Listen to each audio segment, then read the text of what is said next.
वो रोगों के बारे में जानकारी देंगे। चल रहा है वो है चेचक। क्या है? चेचक के बारे में, क्योंकि इस समय आपने देखा होगा गांव देहात में सबसे ज्यादा अगर बच्चे ग्रसित हैं वो किससे हैं? चेचक से। अच्छा, चेचक है क्या? लोग इसे देहात में क्या मानते हैं? छोटी माता और बड़ी माता। जब छोटे छोटे पुंजी निकलते हैं तो लोग कहते हैं इसे छोटी माता आ गई है। तो प्यारे बच्चों, आपको पता होना चाहिए चेचक ना तो छोटी माता है और ना ही बड़ी माता। ये हमारी भावनाएं हैं और मैं इसे नहीं मानता, क्योंकि ये हमारे अशुद्ध वायु के द्वारा, जीवाणुओं द्वारा फैलने वाला रोग है। जो किससे फैलता है? यह रोग वायरोला वायरस के द्वारा फैला। चेचक के बारे में आपको जानकारी देंगे। चेचक से लेकर 104 डिग्री तक आपको बुखार रहेगा। क्या रहेगा? आपको बुखार रहेगा। साथ ही साथ पीठ में और सिर में दर्द होगा। से हल्का हल्का पानी का बहाव होगा। बस आप तुरंत पता लगा लीजिए कि शरीर में छोटी माता का आगमन या बड़ी माता का आगमन हो गया। हमें इससे बचाव करना चाहिए। क्या करना चाहिए? बचाव करना चाहिए। क्यों? क्योंकि ये अशुद्ध वायु के कारण होता है। जब वो करना चाहिए स्वास्थ्य विभाग को सूचना देना। जैसे कि किसी के यहाँ चेचक निकले तो तुरंत आप उसकी सूचना स्वास्थ्य विभाग में दे दें कि फला के यहाँ जो है फला बच्चे को चेचक हो गया है। तो वो क्या करेगा? इसमें 2 लाभ होंगे।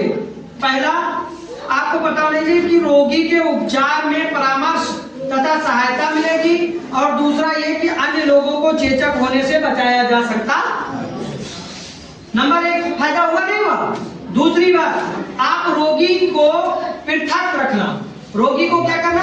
पृथक मतलब अलग रखना। आपने देखा होगा कि जब कोरोना वायरस चला तो क्वारंटीन में उसको रखा जाता था। जो बाहर दूसरे संपर्क में आता था उस व्यक्ति को 1 हफ्ता 15 दिन क्वारंटीन रखा जाता था।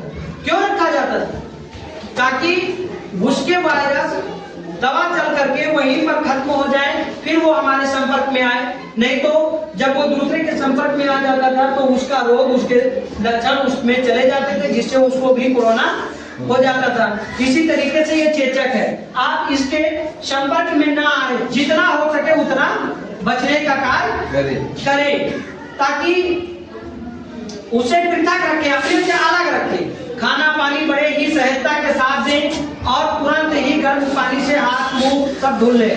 हमें उपचार की व्यवस्था, इसकी क्या करना चाहिए? उपचार की व्यवस्था करना चाहिए।